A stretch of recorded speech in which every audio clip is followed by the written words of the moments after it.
G'day there folks, I'm Beanie. I decided to draw this Giganatosaurus using a bunch of different references I found online. If you want to watch me drawing this, we're starting right now. I'm going to try and sketch in some quick little proportion spots. A body, a bit of the back leg for the neck. We'll draw a little bit of the head on an A4 sheet of paper, which most people will probably be drawing on. It's hard to get all the spots in there. So there's a neck.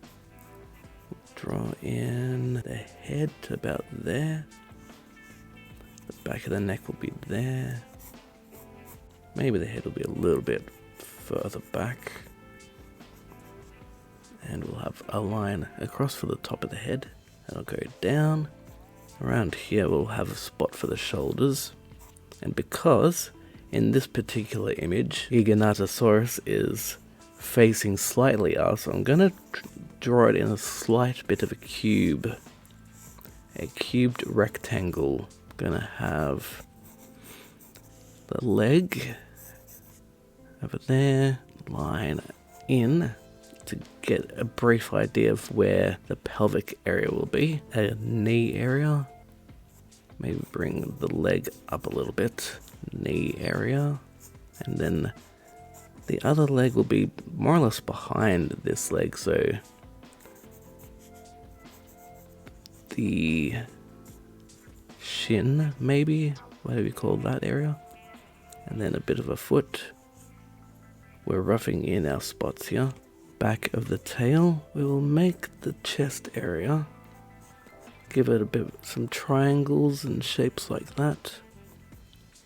His arms will come in, so this is the forearm, the hand, which has 3 little fingers. Well, they're kind of big, really. And then another hand. The other shoulder will be around here. And that area there will also be around there. Then the arms come down there. And the hands will be behind the other hand. Give it a shoulder. A bit of a muscle that goes down. We will bring the front of the shoulder around there. We're going to add some lumps for the front of the chest, the front of the neck. The body is kind of up, the neck, and the back of the head. Around this area is going to be actually a lot of those spikes. Now we start drawing in the back of the jaw. Some neck wiggly lines. We can add quite a few little veiny wrinkle lines. The neck goes like that. It's quite a thick neck. The torso will go like that, and I don't like this. I don't know, do I like this? We'll keep going. Top of the hip bone will have a line that goes down to the actual back, and the actual back goes to about there. And these will be spikes, because Jurassic World Giganotosaurus has lots of spikes along its back and along its neck. And we might as well draw some of these spikes all the way down the back. Let me know in the comments below, are you a fan of these spikes? Gonna have some little bit of light rib indentations because we're all about those shrink wrapping. I'm gonna add in some light lines for, you don't want a solid line for the shoulder bone, shoulder blade. Have a bit of a line there, line there, line there.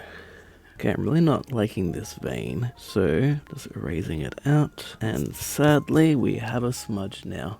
Oh wait, what? Oh, come on, really? Really? We're gonna be like that? So I didn't like this vein, and as you can see, we have an unfortunate problem now where some of the lead has smudged into the paper and you can't get rid of it, so that's fun. Actually, all of these veins and wrinkles are a little bit too strong, so I'm gonna completely erase them, and I'm going to erase that bit as well. So with this area, we're starting to get to the point where we can properly redefine little areas. So I don't like any of this neck. Can I fix it? And in learning to fix it, hopefully you can learn to fix it too. So I'm fixing up the neck there. One problem with these erasers is the older that they get, they start getting a little bit yellow, and that's when they start leaving wax all over your page. And when they start leaving a bit of a waxiness, that's when you get issues like that. Can we erase that with this eraser? So we will try and draw the head facing down a little bit. And then the head there, coming down. We have spikes coming out the back of the head. Spikes over there.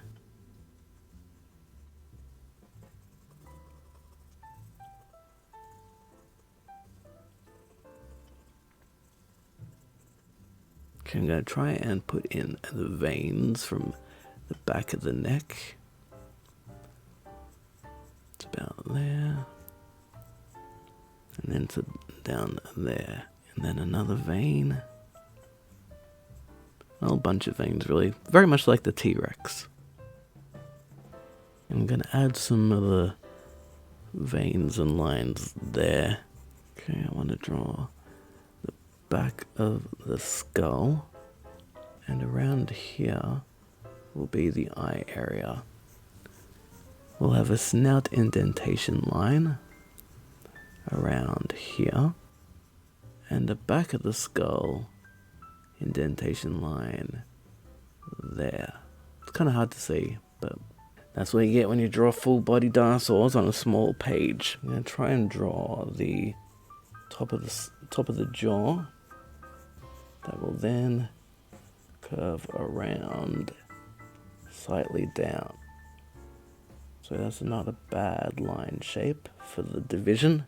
We'll have the front of the snout there. And then we can start drawing in the shape of the eye socket. And the eye inside the eye socket will actually be even smaller than that. We'll draw the back of the jaw.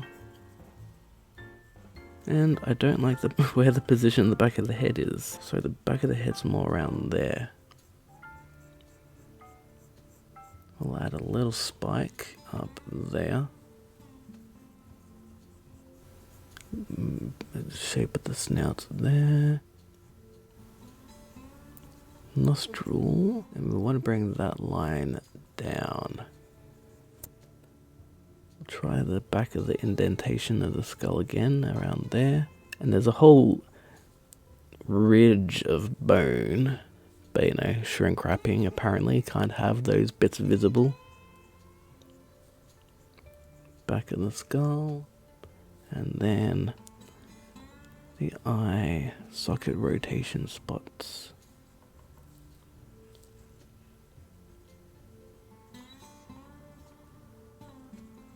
Draw a very tiny eye. The eye is very, very small inside the eye socket. And the skull itself is kind of like an Allosaurus in a slight way. We'll have some bumpy ridges. The bottom of the jaw goes down. Much like the line of the top of the jaw. Go like that. And then the front of the skull. Have some little lines around here to give the impression that it's a slightly rounded shape. We'll have some teeth.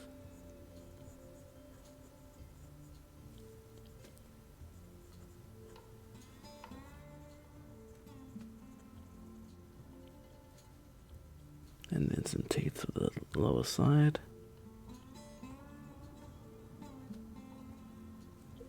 And probably around here have some lines. Some indentation lines, little dots.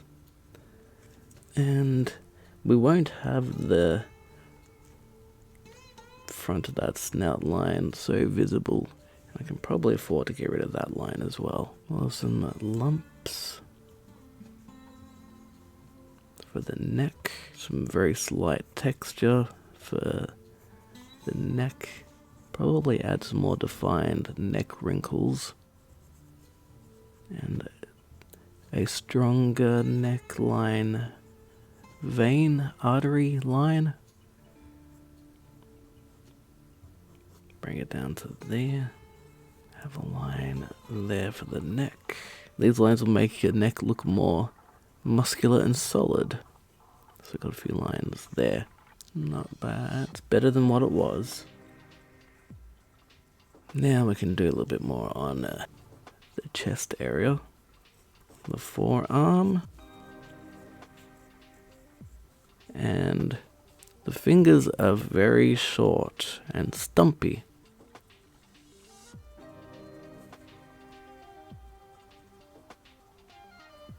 We can have this side of the arm coming down, some bigger claws, and probably another finger there in front of that finger. Let's refine these fingers a little bit more.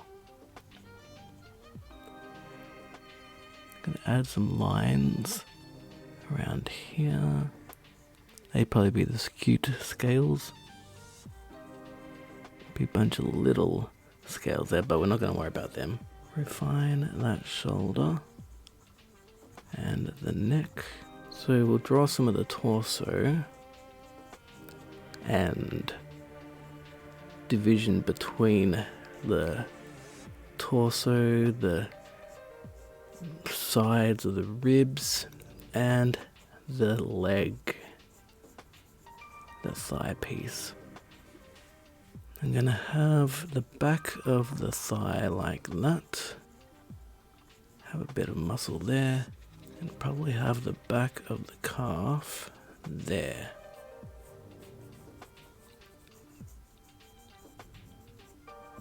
I'm going to make a few muscle lines here.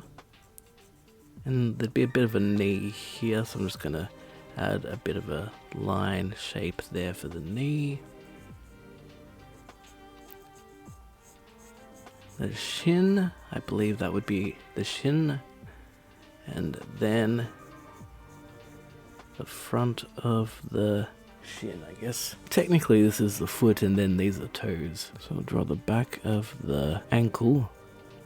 Yeah, if that's the ankle, that's the foot. Like that. Let's draw the back of the tail. The main part of the back of the tail. And to keep it in the page, we're actually going to curl it in on itself. The good old, I can't fit the whole horizontal length, so I'm going to curl the tail in trick. Just in case you didn't see that because it's too bright. Might curl it in one more around there. See how we go. Now in the reference image I'm using, the leg is all the way there, but we can change that. We can put the leg up around here. Might make things a bit easier.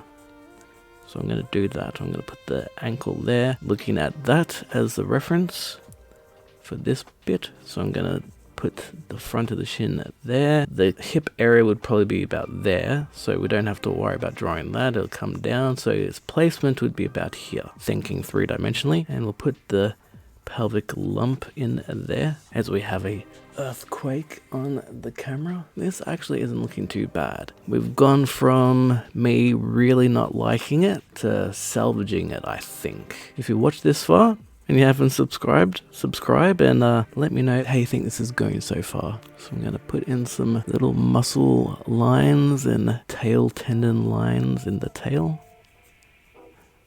Some lines here, like I usually do. And I'm going to, just so we can see that this is folding in on itself, I'm going to be adding some lines very messily, so I'm just going to erase some of them. And because it's a tubular object, we want these lines to be curved. And so you can kind of tell that it's, see how my pencil is close to the camera and then it gets further away? That's what happens when you do foreshortening, things get smaller. So I'm just adding some little lines behind there so you can tell that the tail is behind itself. Might as well add a few more of the little spikes along its back. I don't know what the actual movie version looks like. Apparently the spikes along its back in the movie version are really big. So I found a lake of the reference image from the movie. I'm just going to add the spikes and make them a little bit bigger, because apparently they want the dinosaur to be bigger and badder, so we'll make the spikes a little bit bigger. And I'm going to draw the foot coming out this way, borrowing from this one. Make it come facing that way, and suppose we'll have the bottom of the foot will be there. I like to draw in the toes or toenails to give me sort of an idea of where the feet will be going. Let's move this up. We'll draw one of the toes there with a circle. I'll draw another one there and another one there, and then we'll just ignore the sounds outside as we get the last bits of toe done. We'll draw the padding underneath the feet and then draw some of the toe and claw. We'll draw that bit of toe, and we'll draw a claw coming straight at us. Then here we'll draw a claw sort of longer, and on this side a claw completely out. Bit messy, but what can you do? Well, actually you can erase it and try it again. And I'm gonna just draw some padding and then a claw, a bit like that. I'm gonna erase that bit, and then I'm gonna draw some of the scute scales around there along its toes, and I think we'll draw a little bit of a fold up there because that's kind of how birds are, and we want to draw kind of like a bird. We'll add in a calf muscle there and a ankle bit there. So yeah, we've got the circles, we've got a circle there, we've got a toenail claw, and then we'll draw more of the scute scales along its toes, along the upper side of its toes, and we'll draw in a line there and there, and then we'll do a muscle line there, and then we'll just draw some little lines for the torso and sides, and some dots up around for the hip. I want to fix up these toes, so I'll fix up on that.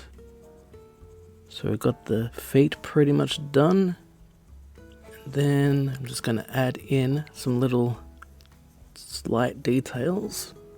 I'll add those in a little bit, but got some muscles, got some knee, got some scute scales on the feet. Make sure we divide those toes up so you can really see them. Get that done. Might put some little light lines there. And then we're pretty much done on this thing. So just add some of that. Add some of the light textures that I'm known for. And we'll add some light scales and spikes that it seems to have along the upper side of its neck and back, and then we'll call it done.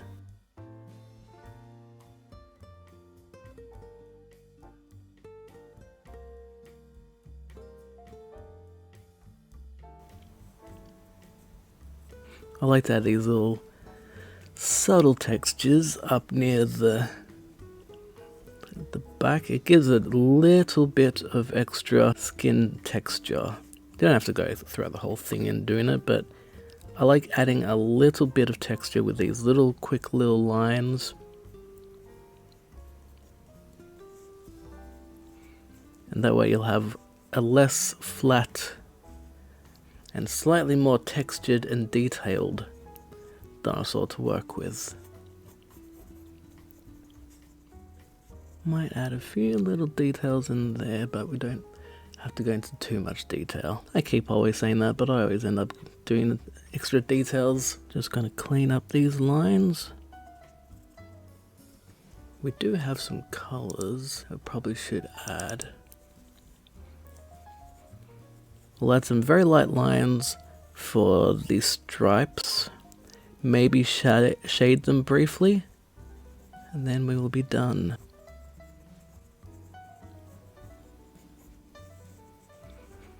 So when it comes to adding texture lines and stripes, you don't have to be exact.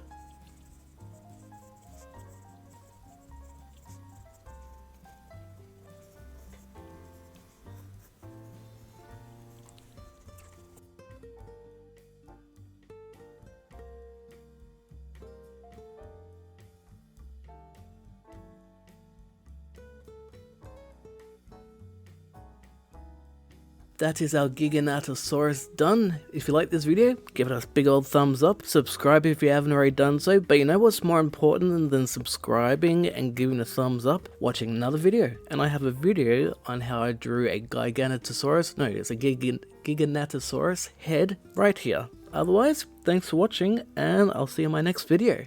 Cheerio for now.